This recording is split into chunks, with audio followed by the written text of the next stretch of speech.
कुल्लू के कई सारे जो मकान हैं वो इस वक्त वीरान पड़े हुए हैं, चूँकि फ्रेश लैंडस्लाइड हुआ है। तो ये आप देखिए, सारे मकानों में लोग रहते थे, लेकिन आज की तारीख में आप देखिए पूरा सामान यहाँ से निकाल के और लोग इस तरीके के मकानों से निकल चुके हैं।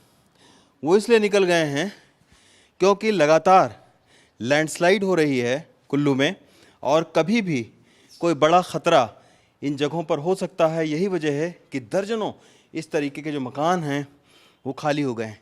अब आप को दिखाते हैं, ये देखिए, ये कुल्लू का अखाड़ा बाज़ार है और यहाँ आप देखिए कि अभी भी लगातार लैंडस्लाइड हो रही है। यही वजह है कि ऐसे मकानों को खाली करवाया गया। अब ये जो लैंडस्लाइड 2-3 तारीख को हुई, उसमें आप देखिए कि यहाँ पर ये पूरा मकान 2 मंजिला मकान था, ज़मींदोज़ हो गया। 2 लोग यहाँ पर मारे गए, इसमें से एक एनडीआरएफ के लोग थे और एक दूसरे शख्स थे कश्मीर से। हमारे साथ में यहाँ पे मैम हैं जिनका ये पूरा मकान ज़मींदोज़ हो गया और ये बगल में इन्हीं का मकान है, वो पूरे तरीके से हिल गया है। ये कितनी तारीख को हुआ?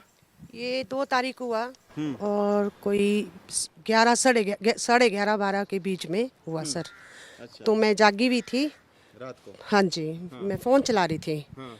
तो उतने को ही थोड़ी देर बाद मुझे ऐसा हुआ कि बड़ी ज़ोर से आवाज़ आई। तो मैंने अपने बेटे को बोला उठ उठ, ऊपर से पहाड़ आ गया। तो बेटा बोलता मम्मा मेरा फ़ोन है। मैं कहा फ़ोन फान रहने दे। तो मैंने उसको बोला निकल तू। मैंने सबको पड़ोस में, मेरे ये साथ में एक और है सीता, इसका भी सारा मकान डैमेज हो गया है। तो उसको भी मैंने बाहर निकाला। मैंने उसको भी आवाज़ मारी, मेरे 2 किराएदार थे, मैंने सबको बाहर निकाला और मैंने शोर मचाया कि सब बाहर निकल जाओ, अभी पहाड़ आ गया है ऊपर से। तो वो सब सुरक्षित निकल। और इस घर में कौन था जब यहाँ ये डैमेज हुआ पूरा? अंदर कुछ लोग, कितने लोग रह रहे थे अंदर जी? ये यहाँ पे 2 लोग थे। जो एक दो कश्मीरी थे। एक ने तो छलांग मार के वो निकल गया। तो वो दूसरा नहीं निकल पाया। एक और था कोई फौज का, मैंने देखा नहीं, मगर वो भी नहीं निकल पाया जी। अच्छा। हाँ जी। तो ये आप देखिए 3 लोग उस वक्त मौजूद थे जब लैंडस्लाइड हुआ। अभी भी ये खतरा बना हुआ है? खतरा बना हुआ है सर, कभी भी आ सकता है, ये कभी भी आ सकता है। तो हमारे को तो यहाँ पे अब नुकसान ही है ना, कैसे रह पाएंगे हम? एक मैं विडो औरत हूँ, बेटा मेरा छोटा है, अभी पढ़ता है, तो कहाँ जाएं हम? बड़ी मुश्किल से मकान बनाया था मेरे हस्बैंड ने 4 साल में लगा के, उसके बाद वो तो उनकी डेथ हो गई। तो अब कहाँ जाएं हम?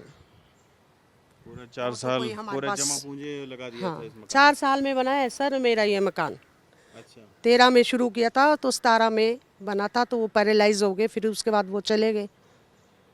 फिर उसके बाद अब कोई साधन भी नहीं है मेरे पास। तो यही थे, 2 कमरे किराए में चढ़ाए थे, इसी से खाती थी, इसी से बच्चों को पढ़ा रही थी। तो कुछ मदद मिली सरकार से? अब कुछ भी नहीं मिला सर, कुछ भी नहीं।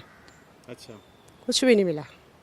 तो ये भी है जिसका ये मकान साथ में मेरी जो है, इसका भी पूरा डैमेज है, सीता देवी। तो इसी को भी मैंने निकाला बाहर, शोर मचाया सब जगह से कि ये देखिए, ये विडो हैं।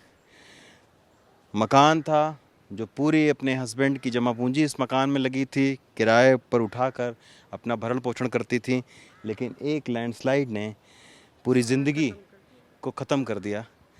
अब बेचारी रो रही हैं कि अब कैसे गुजारा अपना करें, लेकिन निश्चित तौर पर अभी भी लैंडस्लाइड का ख़तरा बना हुआ है। कभी भी आ सकता है जी, ये तो कभी भी आ सकता है। ये तो खतरा ही है।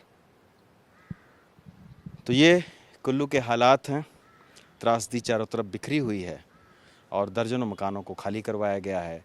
दर्जनों मकान ज़मींदोज़ हो चुके हैं। कुल्लू से अश्विनी मेहरा के साथ रवीश रंजन शुक्ला, NDTV इंडिया।